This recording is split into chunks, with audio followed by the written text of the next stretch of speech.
Hey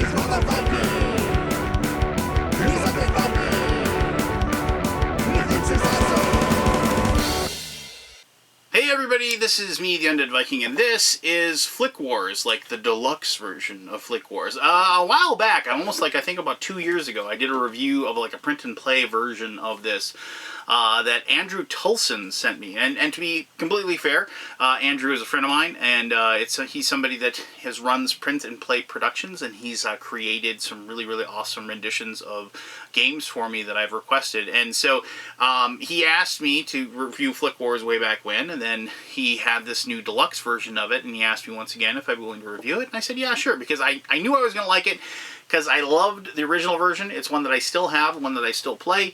It's something that I bring with me to nearly every convention I go to, and when he sent me this, I knew it was just going to be an expanded, awesome version of the game that I already really, really liked. So, the game is really, really simple. It is a dexterity game where each person has these different units, and these different units have different powers, and they're represented by these discs. All the discs are the exact same size, but they are different types of units, and depending upon the powers, they are going to be able to do certain sorts of attacks or maneuvers or what have you.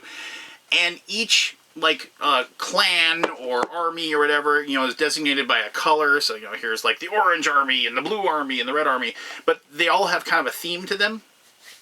And they will be doing battle over this, godforsaken realm of a planet where Unobtainium, I hate that name. But anyway, Unobtainium is there, right? And so you're doing battle over this planet because it's the only place you can get that kind of rare mineral, if you will. Who cares?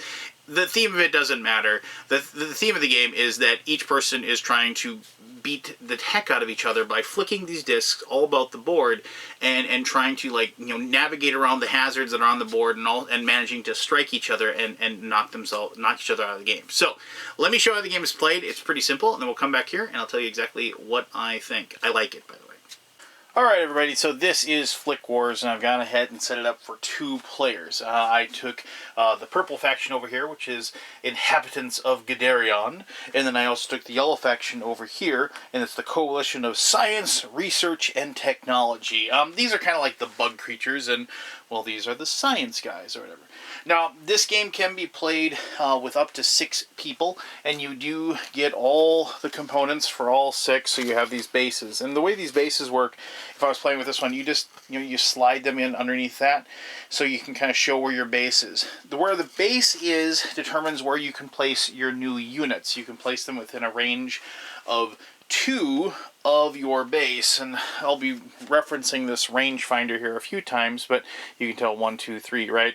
And so if you're placing units here, you'd have to place them within 2 of that range or whatever for that base. Now, you may have noticed a couple of things right off the bat.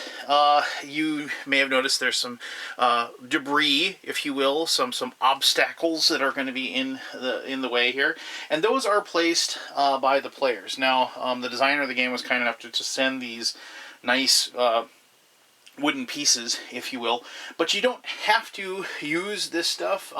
If you wanted to, you could use a big giant purple meeple if you wanted to. I've played a few games using some of my little skulls or what have you in the gameplay. See, it's really up to you, and that's kind of one of the things that when I've played this with my daughter and my son, actually, who's played this, who's 5, they've enjoyed putting Lego figures and things like that. That were blocking the way. You've also noticed probably that there's these kind of raised areas over here. And there's even one over here. You may not have noticed that. But that is actually putting debris underneath the mat to give it kind of a 3D feel, and then you can actually use those 3D things to kind of adjust your... I'm not, of course, not doing it well here, but if you can use it to move around or use the thing to kind of curve your shot there, actually kind of work that way. I put a cylinder there so you can kind of jump over and things like that. So, and it's just this is one of those fun things where you can just let your imagination take hold, and because each person gets to kind of just put the obstacles how they want, you can just have fun with it. Now there are some rules. You can't put them right next to each other. They have to be further than a range of 2 from each other. That goes for separately for the things that are above and the things that are below. So the below things have to be spaced apart from each other, but you could have a little hill here and the block here right next to it if you wanted. There's nothing wrong with that. But I couldn't do this, or I couldn't put like another, like another hill like right next to that one or anything like that. So that's just so you can't really monkey with it. But heck, it's your game. You can probably play it however the heck you want, right? All right, so each person is going to get 30 units of money, which are represented by these crystals. And then they're going to purchase 2 units in secret to not let the other person know what they are. And then they're both going to reveal them and put them on the board at the same time. Now, each person is going to have these cards. And the cards are going to tell you like what the powers and abilities are of their particular units are. And they do suggest, like, there's these ones that say basic on them, and they do suggest that you use the basic units at first, the first time you play. If you feel comfortable, you can definitely move forward into, the other ones are. But the big thing is that you can only have one of each type. You can have 1 infantry, you can have 1, like this is like kind of like a, I'm sorry, that's an infantry as well. You can have 1 infantry, you can have 1 tank, which is that right there, and then you can have 1 flyer, which is this. You can't have, because the images on the discs are exactly those things. So here, I'll show you these discs. You can see there's the 3 different types of units, and there's nothing to determine them differently, right, from each other. So like you couldn't tell, oh, that's that type of infantry, or that's that type of tank or whatever. So you pick 1 of each, and those are what you're going to be playing with. Now, just so you can kind of see, what these do. Like, so here's like this, the basic infantry, +1 flick. If this unit does not hit an enemy unit with its first flick after activating, and during activation, may pay 1 unium, which is the money, to place this unit within 2 range of itself. So you can kind of like teleport with it. And then it costs 5 to buy one. It has 1 flick when you activate it, and it has a range of 1 for it to do its attack. So, in comparison, the tank has, once again, +1 flick if this unit activates more than 3 range away from all enemy units, so it gets an extra flick when you activate it. It costs 6, and it has a range of 2. And its support is +1 range if this unit activates within 1 range of a friendly unit or base. So it could have up to range 3 if it was closer. So there is some actual strategy that goes into how you're going to be trying to position your units as you're flicking them around the board. And actually, I mistakenly took mine off here. Let me put them back on. So you may be wanting to keep your tank, like if this is out here, you may be trying to keep your tank within range, so then he has a range of 3, and then you could use it to attack. And I like that. I mean, obviously, you could have just made a pretty basic flicking game, and you could have just knocked these guys around and try to like just do damage. But what makes this more of what it is the different abilities that all of these different types have. And so in comparison, so let's look at a non... So here's the Lone Wolf Mercenary Team. So this is an armor, you can see there. And it says +1 flick if you activate more than 2 range away from any friendly unit. So it's off by itself. It can do better. And first strike versus infantry. During activation, it may take a single free attack flick targeting any infantry unit. And so he gets a free attack. So, I mean, you can mix and match and have fun with it. And that's one of the things I really like about it. 1, you get 6 different teams. So you can always be trying a different team and trying a different premise, as far as the basics. But also, you get a lot of options for each one of those teams. Lots of replayability. All right, so the basics of the game are pretty simple. On your turn, you are basically going to take either a command turn or an action turn. If you take a command turn, you get 2 actions, and those 2 actions can be, and you can repeat the same action. Those 2 actions are either moving a unit that you have on the board, and not to attack, mind you, you just get to move them, or purchasing and placing a unit. So you could you could purchase one and move it immediately, or you could purchase two and just place them down. You could move two. You can move the same one twice, if you will, with your two options. But that's all it is. If you want, you can spend 1 unit of money for to take an extra movement. You can't do it to place another unit, but if you flick this one for your one movement, flick that one your second movement, that's not a good spot for him. I want him over there, so I'm going to pay 1, and I'd flick for an extra movement to move it over to that spot. That's how that works. All right, so action turn. An action turn then, and I should mention as well that each one of these units has a flicks number on it, right? The flicks doesn't come into play during a command turn. So it's only when you activate that it comes into effect. All right, so action turns. Action turns are when you're going to be trying to destroy your enemies. So during your action turn, what you're going to be doing is you're going to either be taking a move action or an attack action. Now, a move action is just like it was before, as far as with, you're taking the command moves, except for the fact that you are limited by the number of flicks that are on that unit card. So if you had 2 actions with this unit, you could move with 1, trying to get close enough to shoot somebody. I don't think I did. And then, and you have another action, and then I could maybe see if I was in range, and, if I had range 3, I could theoretically attack that one, because I'm just on the edge. I should mention also, with range, it doesn't have to be, all through the number, right? It can be, just on the edge. Or if it was range 2, it could be, from the range 2, it could have that. As long as part of it is within the range that you have, then you can. All right, so let's say you're within range and you can take your action to attack. Well, that's just really basic. You just are going to be trying to hit the thing that you're shooting at. If you hit, these things only have 1 hit point, and so you will do that damage and you will kill the thing that you're attacking. Now, a couple other things. Let me just do this here. So if we did this and I knocked it off, that would also kill it off if it's an attack. The big difference is that it's gone then.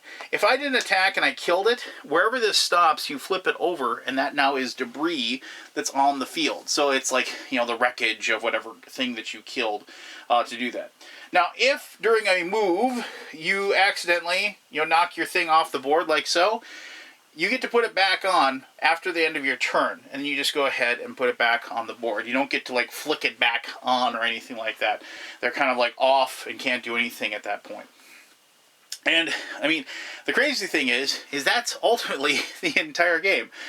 You are going to go back and forth, taking command turns and action turns. And when you're playing with 6 people and playing teams or just playing a free-for-all, the game can get really, really cluttered, obviously, with all the different units, because, here's some orange units, here's some blue units, here's some red units, so you can imagine, and I've played this with 6 people before, and it is crazy when you have all of these different units on board, especially if you have teams and what have you, trying to angle it around, because of the fact that when you declare an attack, let's say this purple guy wanted to attack this red one, and I attacked, and I hit this one instead. You only get to affect the one that you declare that you're attacking. You can't just say, well, I'm going to shoot it into this mess over there, and hopefully I kill something. You have to actually pick the one that you're going to be shooting for, and then aim for that one. So if I was aiming for this one, I'm never this good. I must have nerves of steel right now because I'm on camera. But so when you flick and then you hit that. Now, obviously debris and things like that can set up cool little shots. So if you wanted to hit the red one, I'm never going to be able to do this. I did it! So you can bank that off. Interesting thing, if you manage to knock anything off, any of the obstacles off, I'm going to keep going, off the board by hitting it with attacks, these don't get replaced either. They're just, considered to be blown up or knocked off the board. Now, as I said, it goes back and forth like that, and until one person manages to kill all of the units of the other player. So basically, at the end of their turn, their opponent doesn't have any units left on the board. And at that point, then they are knocked out. If it's a 2-player game, obviously you've won. If it's a team game and you've knocked off all the other team, then you've won. If it's a free-for-all, you got to keep battling it out, obviously, until you have a last man standing type of situation. You know, I love flicking games, and the thing about flicking games is sometimes I feel like they are very, structured, if you will. And not to say this game doesn't have structure, because it does. It has the theory. You only have so much money that you can spend, so you have to be very careful with that, because once you run out of money, you can't put any more units on the board. And once you can't put any more units on the board, then your units are going to get killed, and then, of course, you're going to be out of the game. But, so it has a good rule set. It has a good foundation, if you will. But because of the fact that, like, it's kind of your own game, your own, like, different material that you're going to be using to make, the difficult terrain, if you will, for the different hills and everything like that you can roll up and down. Because the players can kind of mess with it and make it their own, I really like that. And I really like the openness that the game provides as well. You want to play King of the Hill, have 2 against 1 kind of thing. Like, have 2 people, have to give one person double the amount of money, and then 2 people go after that person, see who wins, that kind of thing. So you can just come up with your own ways to play the game. And it's, like I said, it's something that as soon as my daughter and I were playing it, my 5-year-old son saw it, and he thought it was awesome. And I had to coach him a little bit as far as, which things he could hit and which things he could kick around. But he took to the game like a duck takes to water, and that was a really awesome, like, family moment as far as the 3 of us playing this game. So, and he even managed to win a couple times, which was really cool. So, I love it. I love flicking games. I love dexterity games, and I really like this. But let me talk more about that in my final thoughts. Alright, thank you very much for learning how to play Flick Wars. And like I said, you can even dig out the old video I did of the print and play version that I got from before, which I really liked as well. So, I mean, this is kind of rehashing, like, my old territory here a little bit, but it's kind of cool that, like, I played that game before, and I played that a lot with my wife. My wife really likes dexterity games, and we enjoy playing those together. I think she finds them to kind of even the playing field a little bit more. Since I play a lot more board games than she does, she always thinks that I have this, like, leg up, as far as, like, getting how the games work faster. But, like, dexterity games, I mean, if you can, flick a disc on the board, give me a puncher's chance, as they say, right? Maybe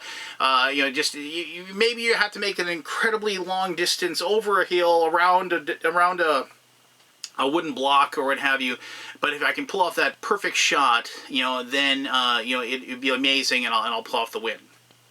And as long as my wife feels like she has the ability of doing that, she feels like she's on an even playing field. And I know a lot of players that feel the exact same way. Now, like I said, my daughter and I played a lot of it, and we enjoyed it. I mean, I think she also enjoys I think she just enjoys killing Dad. I think that's one of the things that she enjoys more than anything.